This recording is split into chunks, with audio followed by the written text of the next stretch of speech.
Let Me Take You There, an audio guide for a field in Calderdale by Alain Chamois.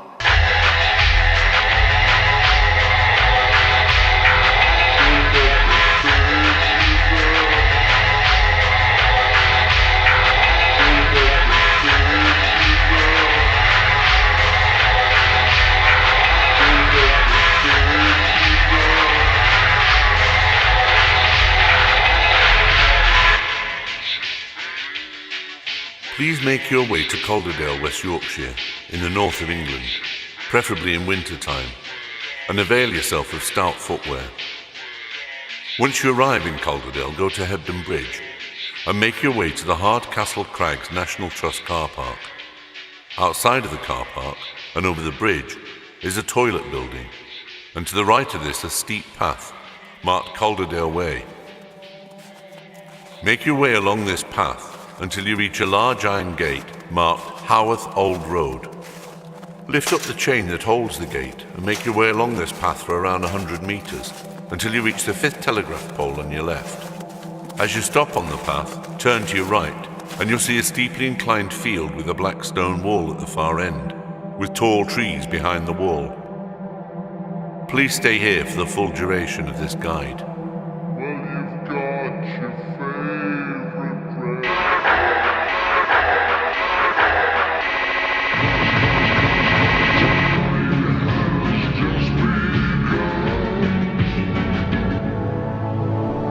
Winter photographs well in this northern field. You'll be fortunate if it snows when you visit the area, as snow has a beautiful, pristine purity in and of itself. And here it throws up dramatic contrasts between dark and light. It simplifies the landscape. Bare trees and dark stone walls become writing on a white page. Time freezes in winter, and death is always present, but this condition is also pregnant with future growth. The spring rebirth that hibernates and waits under the frozen land, like the photographed moment seated within the photograph itself.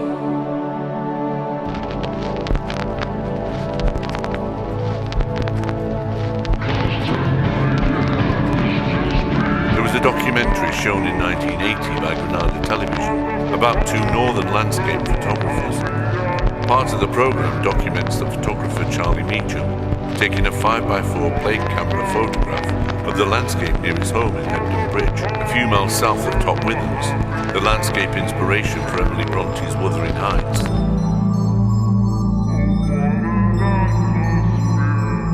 Charlie says at one point during the programme, "I'm trying to produce an image that's not really about photography at all. It's about what atmosphere I'm trying to pick up on. It doesn't necessarily even have to be good light. I mean, that's probably a terrible day to make that image. It's very dark, shadowy, very bleak. You could have some nice leaves on the tree, I don't know. You could make it look much more cheerful, but that probably wouldn't help the atmosphere of it."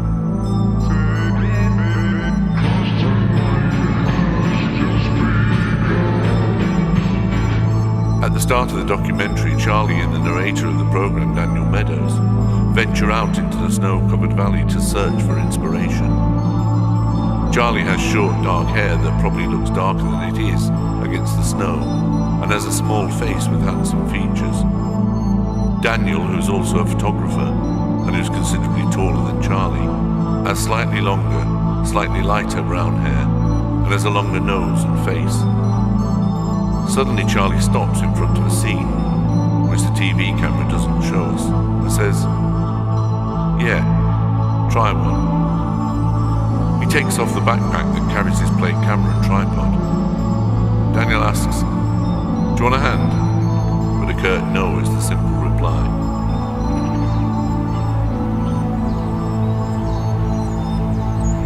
Then Daniel says, "What are you looking at here? What can you see that other people wouldn't see?" Charlie looks back at the scene, which we also see on camera for the first time, and says, "There are two things vertical, two vertical elements, and a very strong horizontal. Very pure, very pure."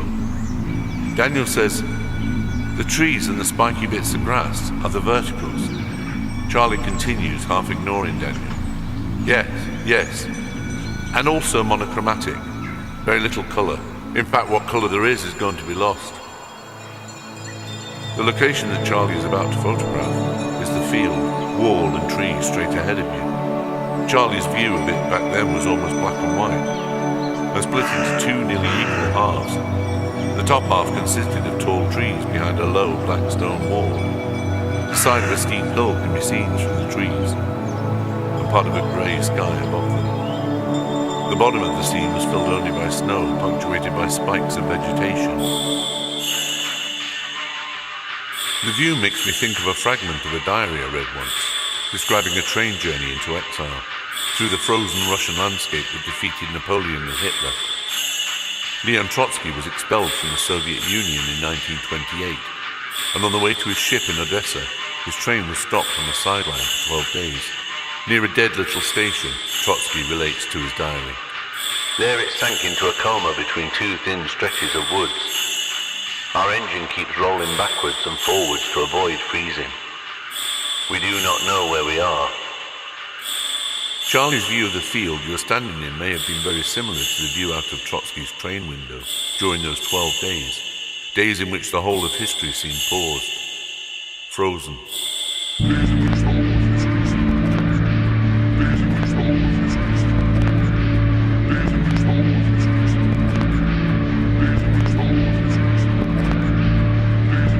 The documentary then shows Charlie assembling his plate camera and tripod. The TV camera position is to the side of Charlie's camera, so the view that he's attempting to photograph remains out of our sight. Charlie wears a green khaki boiler suit with lapels, and as the TV camera views his upper body, he resembles a Red Army soldier on the frozen Russian steppes.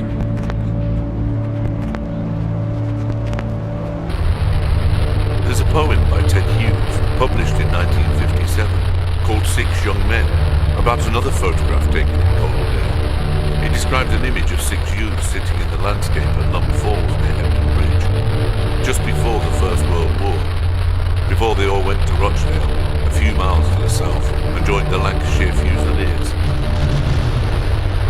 Hughes writes, 6 months after this picture they were all dead, all are trimmed for a Sunday jaunt. I know that Dullbridge bank, that thick tree, that black wall, which are there yet and not changed.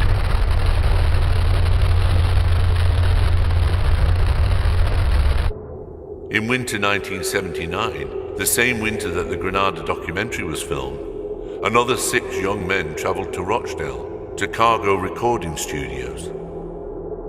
They were the 4 members of the band Joy Division, as well as their manager Rob Gretton and producer Martin Hannett. One of the songs they recorded there that winter was called Ice Age, a remnant from their punk days, and one a new song, Atmosphere. In little more than 2 years, the band had moved on from their punk beginnings to the remarkable achievement of the Atmosphere recording. The song has an air of perfection, of finality about it. It seems almost unimprovable, and for this reason was described by music writer Paul Morley as the end of pop. A former colleague of mine, music journalist Richard Cook, wrote of it as, in some ways, the last Joy Division song. It sounds symmetrical, pristine in detail, entirely finished. The vocalist sings the remorse and dread over the frozen washes of synthesizer chords produced by Hannett to sound like musical blankets of snow. The singing is all the more unsettling for the blank coldness of the voice, its emotional numbness. The run-off grooves of Atmosphere's eventual 12-inch release read, "Here are the young men."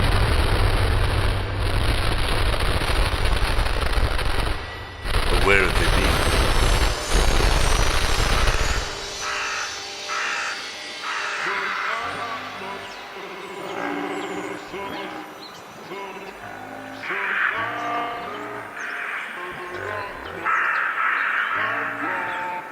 Days in which the whole of history seemed paused. Days in which the whole of history seemed paused. As the documentary shows Charlie turning the screw attaching the camera to his tripod, he tells Daniel, "This sometimes becomes a little tricky when your hands are really cold. I've tried various techniques. of using mittens and fingerless gloves and such like, but it doesn't usually work. Usually I'm back on... Absorbed in assembling the back of the camera, he forgets to finish his sentence.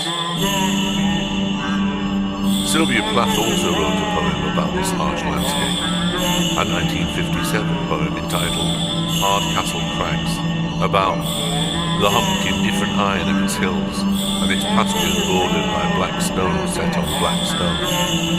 She wrote the poem Tulips in the last year of her life. In it, Plath describes non-hospital whiteness. The tulips are too excitable. It is winter here. Look how white everything is, how quiet, how snowed in. My husband and child smiling out of the family photo. Their smiles catch onto my skin. Little smiling hopes. The husband in the photograph is poet Ted Hughes. A week after Plath's suicide in 1963, as Britain was in the grip of one of the 20th century's harshest winters, she was buried in a village where Hughes' parents came from, Heptonstall, barely a mile from Hardcastle Crags. As a final act of faith, the poem she placed last in her last sequence of compositions, a poem called Wintering, about hanging on through the winter, finishes with the word spring. Ted Hughes rearranged the order of the poems for publication after her death, however, removing this final note of optimism. What happens if it starts to rain, Charlie? Daniel asks. I have to work very quickly, he replies, leaning over to the front of the camera, his hands almost affectionately cupped around the whole of his body. Charlie pulls out the lens and adjusts the tripod so that the camera is head high. The TV camera pans over the assembled equipment and pans out to see Charlie cover himself with a grey blanket and approach the back of his camera. I saw a gig by the band Rooney that involved a similar blanket. The singer Dermot Bucknell, during a gig in Mythenroyd, also near Hardcastle Crags, draped a blanket over his head during one of their songs. He had a habit at this point, it was late January 1994, of using his alleged talent as a medium on stage. At this particular performance, while the band played on behind him, Dermot kneeled on the stage with a blanket over his head and mic, and proceeded to shout out fragments of random sentences. Eventually, the information became more legible, and it seemed Dermot was becoming a vessel for another's voice. I'm an angel. Clarence. Yes, Clarence. I take you straight from suicide at Surrey Light in Bedford Falls. I specialise in saving suicides. I can see a field in Calderdale, and its stone walls the same, but its tall trees are not changed. It is winter there. There is snow all around.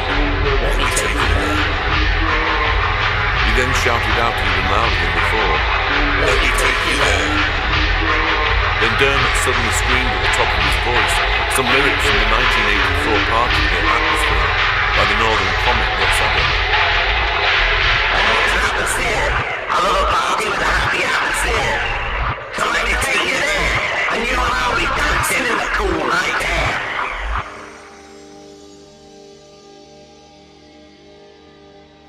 The band stopped playing at this point, as if too concerned for the well-being of their singer to concentrate on anything else. The audience, only 40 people at the most, also became silent at Dermot's chilling screams. For a moment, perhaps 30 seconds, the room was utterly still and quiet. I felt as if I was watching a video of the gig and had pressed the pause button by mistake.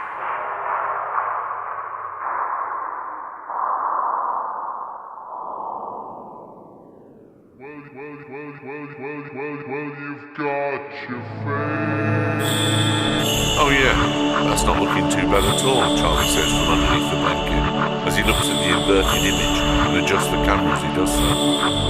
He takes the blanket off and moves away from the camera, retrieving a magnifying glass from his bag. The TV camera then closes in, from the side, on Charlie looking through the magnifying glass at his framed image. Quite a broad exposure range, he says, as he assesses his exposure meter, pointing it in his hand at the snow and at the trees in the distance. He because I'm going to have to allow one thing or the other to go.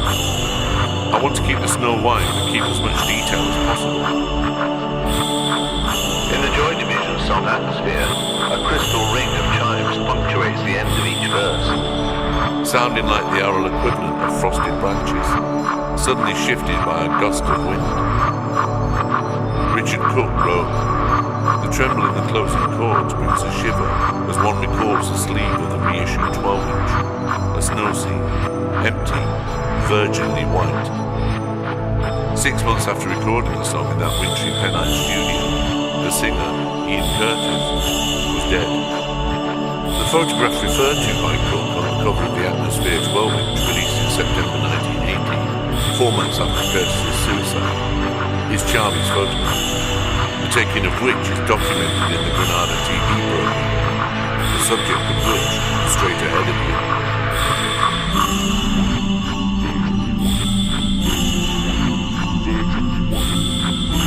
At that Rooney gig, the silence of the room was eventually broken by Dermot rising from his kneeling position, still covered by the blanket, and walking off the stage, bumping into the drummer's cymbals as he did so. This was followed by whispered chattering from the audience, and the usually unnoticed sound of hands caressing guitar necks, squeaking their metal strings, the hum of amplifiers and the sustained icy shiver of cymbals. The remaining band members looked at each other briefly, then left the stage, to neither applause nor obvious disapproval.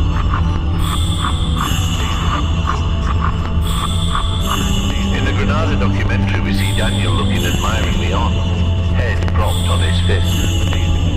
Charlie takes the transparency from his bag as we hear the sound of dogs in the distance. He slots the transparency into the camera, checks the camera lens for obstructions, removes the cover of the transparency plate, and presses the shutter.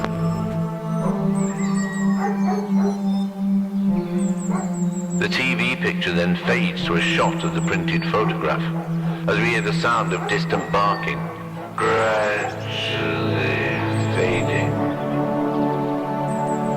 In the almost black and white photograph, the landscape is split into two nearly equal halves.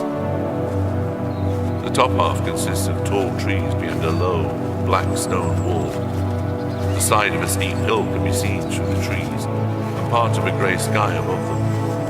The bottom of the image is filled only by the writing of vegetation on the blank page of the snow.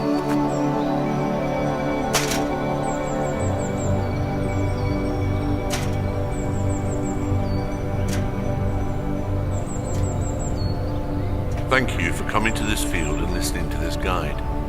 Please take a photograph of this place before you go, and have a safe journey home.